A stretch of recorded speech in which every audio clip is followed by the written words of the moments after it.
الناس وبينات من الهدى والفرقان، فمن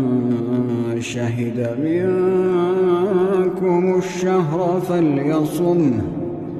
ومن كان مريضا أو على سفر فعدة من أيام أخر،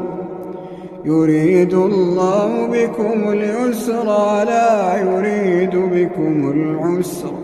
ولتكملوا العدة ولتكبروا الله على ما هداكم ولعلكم